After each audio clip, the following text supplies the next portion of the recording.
Hey guys, welcome back to Optin influencers. आप सभी का बहुत बहुत स्वागत है आज की वीडियो में। गाइस बात करेंगे कार्डानो एडा के बारे में। क्विक अपडेट है, शॉर्ट सी और सिंपल। एडा की बात हम लोग क्यों कर रहे हैं ये आप लोग जानते हो, क्योंकि मोस्ट ऑफ द बंदे जो अपने चैनल पर हैं उसकी रिक्वेस्ट करते हैं एडा को लेकर, कार्डानो को लेकर। तो रिक्वेस्ट के हिसाब से अपन काम करते हैं और उसी के हिसाब से वीडियोज़ भी लाते हैं। तो फिलहाल हम बात करेंगे एडा की। तो एडा की अगर हम बात करें, मैंने आपको पिछली वीडियो में क्लियरली बताया था कि एडा का $1 का 1 पॉइंट समथिंग, ये कौन सा है, 1.1 का सपोर्ट टूटा, जहां पे सिर्फ एक आखिरी उम्मीद है 1 की साइकोलॉजिकल सपोर्ट। उससे ज़्यादा नीचे अगर हम 0.9 0.8 कुछ भी आते हैं तो इंक्रीजिंगली बेरिश मैं बन जाऊंगा एडा को लेकर। एंड मैंने एडा को नई पोजीशन लेने से मना भी किया। Cardano can be a good buy, can be, क्योंकि उसने यहाँ पर काफ़ी ज़्यादा ब्लीड हुआ है कार्डानो ऊपर से नीचे अभी तक, ठीक। एंड लास्ट वीडियो में मैंने आपको एक पुश अप के ऊपर बताई भी थी, यहाँ इस एरिया से पुश ऊपर हो सकता है अगर मार्केट रिकवर करे। तो कार्डानो भी एक पुश अभी दे सकता है, क्योंकि ये इंक्रीजिंगली बहुत ज़्यादा अंडर वैल्यूड हो गया है, ठीक। लेकिन जो $1 का सपोर्ट है उसको मैं टूटने को नहीं समझ रहा था कि टूटेगा या $1 पे काफ़ी ज़्यादा सपोर्ट मिलेगा। करेंटली $1 ही चल रहा है, पर जहां कार्डानो का $1 टूटा, इन्वेस्टर्स फिर से इंक्रीजिंगली बेरिश हो जाएंगे। एंड आपको पता है कि कहां पर फिर वो लेकर आएगा प्राइस को। वो प्राइस को ला सकता है कहीं भी 90 सेंट्स 80 सेंट्स।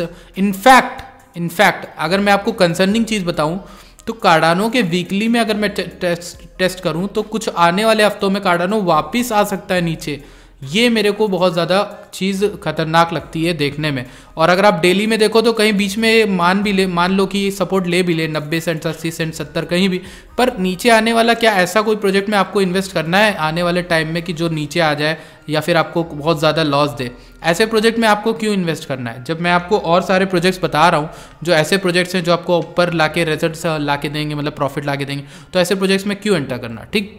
दूसरी चीज़ ये, कार्डानो से हमारा मतलब था उसकी अलोंजो अपग्रेड जो आनी थी वो अपग्रेड आई।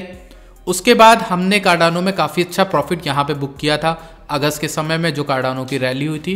कितनी रैली हुई थी? लगभग 194%, यानी 2x 3x का हमने प्रॉफिट बुक किया था कार्डानो में, ठीक। अब कार्डानो तब से बेरिश मोड में है। बीच में मैंने कार्डानो की रैलीज की पुशअप बताए थे, आपको पॉसिबल सिनेरियो बताए थे। एक यहाँ से पुल होना चाहिए था 1.6 से, लेकिन नहीं हुआ। वहाँ पर 1.6 पर देखो दोबारा आया कार्डानो, लेकिन वहाँ से कंट्रोल नहीं कर पाया, ऊपर नहीं जा पाया, नीचे आ गया। अब मैं आपको जब कंडीशन बताता हूँ तो वो ऐसे हवा में नहीं बताता हूँ, कंडीशन इंपॉर्टेंट होती हैं। अगर वो फुलफिल नहीं होती तो दिक्कत हो जाती है। जैसे एक कंडीशन मैं आपको ये बता रहा हूँ कि कार्डानो अगर अपने आप को ऊपर संभालता नहीं है और ये कम से कम $1.2 से ऊपर तो अपने आप को संभालता नहीं है, तो ये बेरिश हो जाएगा, ठीक। इन अ शॉर्ट टर्म कह सकते हो, may be in a long term कुछ अच्छे प्रोजेक्ट्स हो, कुछ डेवलपमेंट तेज हो जाए, लेकिन फिलहाल के लिए फंडामेंटल वाइज मैं बोल रहा हूँ कि हो सकता है आपको उतने रिटर्न लाके ना दे जितने बाकी कॉइन्स। फिलहाल मैं आप लोगों को अगर सजेस्ट करूँ तो मैं आप लोगों को सजेस्ट बाकी और भी कॉइन करूंगा जो कि अच्छे खासे कॉइन्स हैं। आप रून देख सकते हो, Rune is one of the good coins जो मैंने आपको बताया हुआ है, और ये आया हुआ है अपनी रेंज में लो में। बट 3 से नीचे अगर रून जाए तो और बाय मत करना, बहुत रिस्की हो सकता है। बट रून जब तक यहाँ से रिवर्स करता है अच्छी चीज़ होगी। एक और कॉइन मुझे आपको बताना था नियर के बारे में। नियर की जो बाइंग मुझे लग रही है वो यहाँ का अगर पीक लेके चले अप्रैल के उस समय का, और नियर ने तब से ऑल टाइम हाई बनाया, तो ऑल टाइम हाई वाले जो कॉइन है जिन्होंने अभी नवंबर दिसंबर के समय में ऑल टाइम हाई बनाया, तो वो सपोर्ट लेने उस जगह आ सकते हैं जो मई का क्रैश में वो हुए थे, यानी 7.5 से लेके 6.2 तक, मे बी अगर मार्केट रेक्ट होती है। लेकिन नियर का जो पहला है, मैं सजेस्ट करता हूँ आपको थोड़े ऑर्डर यहीं पे लगा लेने चाहिए, पहले वाली जगह 9.8 से लेकर 8.89, क्योंकि प्रोजेक्ट बहुत अच्छा है, ऊपर जाना भी है ओवर द टाइम, और इसकी एंट्री आपको अगर 9.88 से लेकर 8.9 भी मिलती है तो भी अच्छी चीज़ है। एक और कॉइन की हम बात करेंगे जो कि है SCRT। SCRT एक ऐसा कॉइन है जिसके बारे में मैं आपको बता चुका हूँ, और इसके बारे में चर्चा हमने अपने ऑप्टिनवर्स पे की थी, इन्वेस्टर्स को बताया था, प्रीमियम जो सीख रहे हैं उनको हमने बताया था कि SCRT के ऑर्डर 4.6 पे लगा सकते हो, और 4.6 से ही एग्जैक्टली ये बाउंस करके चला गया 5.7। ये जो रिटर्न है, ये रिटर्न ऐसे ही आ गया, डंप मार्केट में आपको मिल गया 18 से 20% का डंप मार्केट में। फिलहाल SCRT one of the greatest coins and I am currently very bullish on it. और मिनिमम अगर ये आता है, मैक्सिमम ये वर्स्ट केस में तो 3.7 तक आ सकता है वापस, क्योंकि इसने रैली पिछले कुछ समय में बहुत की है। डबल टॉप बनाया है, थोड़ा बहुत नीचे आ सकता है, बट ये जो रेंज बताई 5.6 से 4.6 की एक्यूमुलेशन इस रेंज में किया जा सकता है SCRT का। और अगर कॉइन की बात ही कर रहे हैं तो हम लोग यहाँ पर बात कर लेते हैं अपने इथेरियम भैया की। इथेरियम भैया की बात करें तो इथेरियम भैया कहाँ पर आ सकते हैं अपने? इथेरियम भैया सबसे ऊपर आपको पता होगा, हमने तो ट्विटर का यूजर नेम भी इथेरियम से रखा था। इथेरियम का जो लोएस्ट पॉइंट होगा वो ये हो सकता है, $2045 से लेके $1730 के बीच में इथेरियम आ सकता है। एंड ये एक बेरिश मोड में बता रहा हूँ मैं, सारे कॉइन्स की एंट्री बेरिश मोड में बता रहा हूँ। अगर बिटकॉइन नीचे ड्रॉप होता है, अगर नहीं आता है तो ऑब्वियस सी बात है आपसे छूट जाएगा, इसीलिए DCA करते रहो। यहाँ से यहाँ तक का DCA करना अगर नीचे आता है तो, और अगर ऊपर जाता है यहाँ से यहाँ तक का DCA करना, उसके बाद लेना छोड़ देना है, क्योंकि उससे मतलब जब तक इथेरियम इससे नीचे है आप ले सकते हो आराम से इथेरियम, क्योंकि इथेरियम भी ऐसा कॉइन है जो जिनके पास लाखों में पोर्टफोलियो है वो इथेरियम को एक्यूमुलेट करे तो ज़्यादा अच्छा होगा, क्योंकि Ethereum in a long term आप लोगों को बहुत अच्छा अमीर बना सकता है। ठीक, एक इथेरियम हो गया हमारा। अभी हम बात कर सकते हैं एटम को, देख लेते हैं एटम का क्या हाल है।